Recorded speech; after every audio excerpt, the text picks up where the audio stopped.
Bonjour à toutes et à tous et bienvenue dans ce temps de parole sur Quasi FM le 106.9 et sur KTV. Ça ne vous aura pas échappé si vous habitez à Mayotte, forcément. Il n'y a plus d'essence, c'est la grève chez Total. Pour en parler avec nous, le secrétaire général FO est sur notre plateau.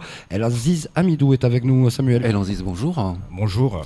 Alors, tout d'abord, je tiens à vous présenter nos plus sincères excuses. Vous deviez être sur le plateau hier, on a dû annuler à la dernière minute pour des raisons techniques. Vous nous faites la gentillesse de revenir aujourd'hui sur ce plateau au pied levé. Merci beaucoup. En attendant, vous êtes dans une grève, un mouvement de grève chez Total. Certainement l'une des grèves les plus impopulaires qui soit, puisque c'est l'ensemble de l'île qui en pâtit. Des centaines et des centaines d'automobilistes sont jetés sur le bord de la route. Qu'est-ce qui se passe chez Total ? Quelles sont les attentes des salariés de Total qui sont en grève aujourd'hui ? Écoutez, moi j'ai trouvé un groupe, c'est-à-dire une entreprise où le dialogue social n'est pas du tout présent. Donc il n'y a pas du tout de dialogue social dans le groupe Total. Donc c'est tout le lot de harcèlement, du management sévère, autoritaire. C'est une entreprise qui a comme objectif de faire des bénéfices, de favoriser le capital, de payer plus de dividendes et de payer moins de salaires. Donc cette ambiance-là, les salariés l'ont vécu depuis trop longtemps. Donc aujourd'hui, ça déborde, donc, parce qu'on est des êtres humains, à un moment donné, ça éclate. Donc c'est le ras-le-bol des salariés. Donc ils disent, il y en a assez. Donc en Chimaoré, on dit, c'est vous.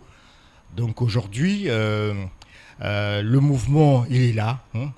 Il est peut-être pas populaire, mais il est suivi par tous les syndicats. Force ouvrière a été rejoint par la CGTMA et hier par la CFDT. Donc ça démontre très bien que c'est une cause légitime. C'est un combat légitime. On n'est pas là pour bloquer, mais on est là pour faire un rapport de force et démontrer à l'employeur que nous ne sommes pas des esclaves et qu'on vit dans la République, on n'est pas dans une dictature. Donc le sens même de notre combat, c'est de faire triompher les valeurs de la République, les valeurs de partage, les valeurs comme quoi les richesses de l'entreprise peuvent être distribuées aussi bien en dividendes qu'en salaire. Donc aujourd'hui, nous constatons qu'il y a une flou artistique dans le bilan du groupe Total. Cette année, on n'a pas vu de bilan. Il n'y a pas de bilan. On est quand au mois d'août là. On est au mois d'août. C'est pourtant obligatoire. C'est obligatoire, oui, mais non. Vous savez très bien que les grands patrons comme Total et bien d'autres... On va dire Colas, parce que Colas, c'est le même principe. Voilà, ils n'en ont rien à faire de la loi. La loi, c'est la loi de la jungle. C'est le plus fort qui s'impose. Voilà, donc aujourd'hui, personne ne me contredira parce que la vérité, c'est que le bilan du groupe Total n'a pas été présenté au comité d'entreprise et on est au mois d'août. Et c'est une obligation légale, voilà. Rappelons-le. Voilà. Donc un patron qui se comporte de cette façon-là, à la limite de la délinquance, donc nous ne pouvons pas laisser faire, nous ne pouvons pas encourager cette délinquance-là. Donc c'est pourquoi nous avons engagé un rapport de force pour initier un dialogue social constructif auquel on retrouve les valeurs de respect, les valeurs d'échange, de partage, de courtoisie. Donc tout cela, ce n'est pas des vains mots, mais ça devrait, et ça va être une réalité bientôt quand on conclura un protocole de sortie de conflit, parce que j'ai bon espoir que dans ce rapport de force, nous allons être dans une situation de gagnant-gagnant. Là, le groupe Total gagnera et nous, on gagnera. Donc, à 9h30, les négociations vont reprendre. Et s'il y a des contre-propositions, parce que jusqu'alors, c'est les salariés qui proposent. On va y venir, si vous le voulez bien.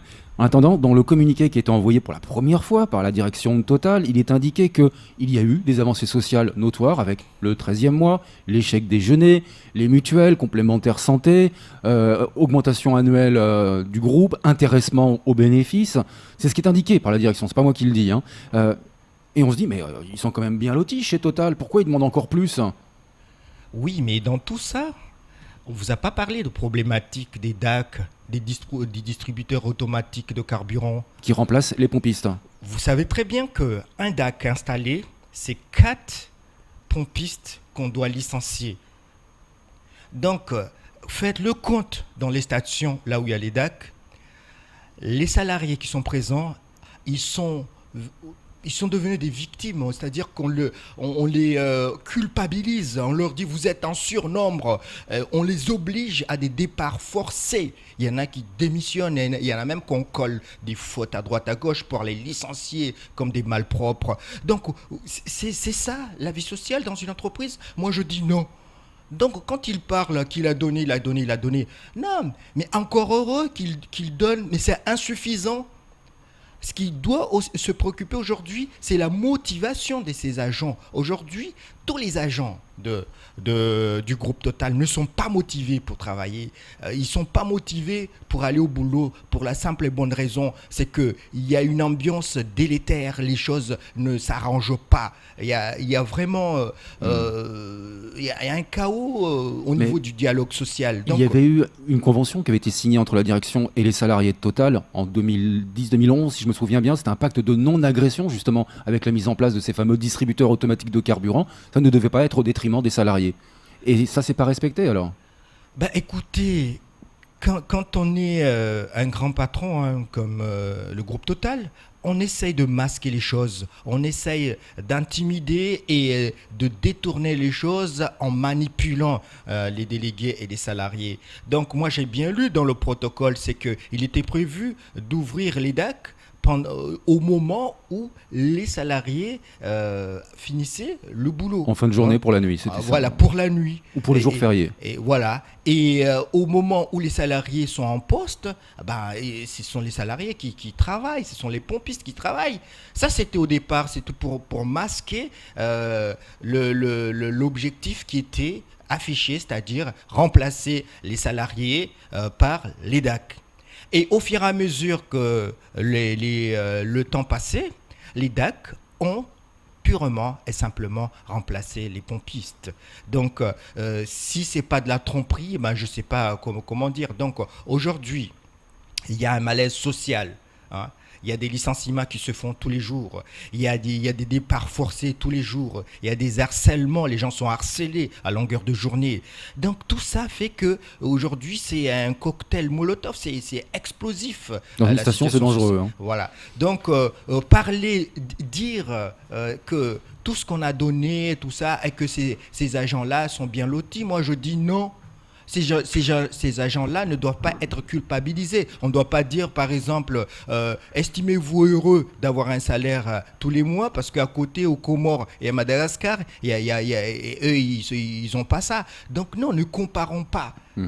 On n'est pas comparable aux autres pays. On est dans la République française. Il faut nous comparer à ce qui est comparable. Il faut nous comparer à tous les autres agents qui sont dans le groupe Total. Et quand vous comparez ces agents de Mayotte à tous les autres agents du groupe Total qui travaillent à La Réunion ou ailleurs, il y a une différence de traitement. Ici, on est maltraité. Hier, vous avez entamé de nouvelles négociations avec la direction. Ça a commencé à 10h. Les discussions duraient près de 7 heures. La principale revendication, c'est augmentation de salaire. Avez-vous obtenu quelque chose ? Écoutez, comme je l'ai tout le temps dit, c'est que ce qui est favorisé dans ce groupe, c'est le paiement des dividendes. C'est-à-dire faut faire plaisir aux actionnaires. Et les salariés, eux, ils sont corvéables à merci. Ils sont là pour travailler, point à la ligne. Ils ne sont pas là pour avoir des augmentations de salaire ou l'amélioration de leurs conditions de travail. Non, ce n'est pas ça l'objectif. Donc, dans cet état d'esprit, hier, lors des négociations, on n'a rien obtenu. On n'a rien obtenu, même pas 0,1% d'augmentation de salaire. Le compteur est resté désespérément bloqué à 0%. Pendant 7 heures. Ah ben oui, c'est ça la dure réalité des choses. Donc aujourd'hui, quand on dit que les salariés sont méchants, ils sont en train de bloquer tout ça, mais excusez-moi, on ne peut pas arrêter le rapport de force quand on n'a rien obtenu. On continue le rapport de force. Il est de notre côté, et donc encore heureux. C'est nous qui avons le rapport de force. C'est lui qui doit faire des concessions pour qu'on arrive à avoir un terrain d'entente et avoir un accord enfin. Et justement, vous disiez qu'il y a des négociations qui reprennent ce matin à 9h30, il me semble. Absolument. Qu'est-ce que vous en attendez si hier, pendant 7 heures, ça n'a pas bougé d'un millimètre, vous pensez qu'aujourd'hui, ça peut évoluer ? Ben, il a laissé entendre que la nuit porte conseil et que aujourd'hui il allait faire des propositions dans le sens de l'augmentation des salaires. Donc, on a bon espoir. On va écouter. Vous savez que nous n'avons pas des préjugés. On n'est pas là pour juger les gens, mais on juge sur pièce. Hein. C'est-à-dire que la réalité, on le saura dans quelques heures. Est-ce qu'il y a des propositions, oui ou non? S'il n'y en a pas, le rapport de force continue. Ouais. C'est ça, l'existence même du syndicalisme, c'est de jouer le contrepoids face à une dictature sociale. Donc aujourd'hui, nous sommes désolés de l'occasion générée par cette grève-là, mais il n'est pas de notre responsabilité de faire souffrir cette population-là. La seule responsabilité qu'on doit engager, c'est la responsabilité de l'État, qui nous a imposé ici dans le département de Mayotte un monopole de fait. Donc s'il y avait deux groupes pétroliers qui géraient la distribution de carburant à Mayotte, peut-être que quand il y a une grève chez Total, on peut se rabattre chez l'autre distributeur et se soulager. C'est pas le cas ici à Mayotte. Donc cette responsabilité-là, c'est pas de notre ressort, nous les salariés, c'est du ressort de l'État qui laisse faire les choses ici en toute impunité. Vous savez que ça fait 6 jours que les Mahorais souffrent. Ça fait 6 jours que les Mahorais sont dans le désespoir parce qu'ils n'ont pas de carburant, parce qu'ils ne peuvent pas aller au travail, ils ne peuvent pas travailler. Et c'est qui s'en inquiète? Est-ce que ce sont les grands élus, les parlementaires? Non. Est-ce que c'est l'État? Non. Est-ce que c'est les pouvoirs publics? Non. Tout le monde s'en fout et les Mahorais sont en train de souffrir. Donc aujourd'hui, cet état de fait-là, nous les syndicalistes, nous allons livrer le rapport de force nécessaire pour faire asseoir définitivement Mayotte le droit, rien que le droit. Parce qu'aujourd'hui, il faut le dire que les salariés de Total ont le droit d'avoir une augmentation de salaire parce que c'est comme ça, dans une entreprise, on doit pouvoir bénéficier de la richesse qui est produite au sein de l'entreprise. Donc cette richesse-là, elle est produite parce que justement les pompistes et tous ceux qui travaillent dans Total et dans SMSPP, c'est-à-dire ceux qui sont opérateurs au bas damier et dans les dépôts. Donc tout cela travaille d'arrache-pied pour augmenter le chiffre d'affaires de Total. Donc ils ont le droit à ce que cette richesse-là soit distribuée en salaire et comme c'est distribué en dividendes. Lors du conflit de la Colasse qui a duré plus de 2 mois, de mai à juillet, moi j'ai été contraint de publier les bénéfices, répartition, dividendes aux actionnaires et de publier les grilles salariales entre La Réunion et Mayotte pour établir les différences de traitement. On est sur un groupe international, là on est encore sur un groupe international avec Total. Est-ce que ce sont les mêmes mots selon vous ? Écoutez, si vous pouvez avoir les chiffres, je vais vous en féliciter parce que nous n'avons pas de chiffres. Justement, nous nous battons pour avoir des chiffres, pour pouvoir comparer, pour être éclairés et pour qu'enfin la vérité éclate au grand jour. Mais aujourd'hui, on est dans le flou artistique. Donc tout ce qu'on a comme moyen, c'est le rapport de force. Donc nous allons continuer ce rapport de force-là en ayant bon espoir à ce que l'employeur accepte de respecter les salariés et d'accéder à toutes les revendications, parce qu'il n'y a pas que des revendications salariales, il y a aussi des revendications tenant aux conditions de travail, à l'hygiène, à la sécurité et au dialogue social et tout ça. Donc toutes les revendications doivent pouvoir obtenir satisfaction. Sinon, le rapport de force va continuer et la grève va continuer. En conclusion, Samuel ? Quelle pourrait être la participation de l'État dans ce conflit, la teneur de son intervention ? Lever les blocages ou proposer une médiation ? Bah écoutez,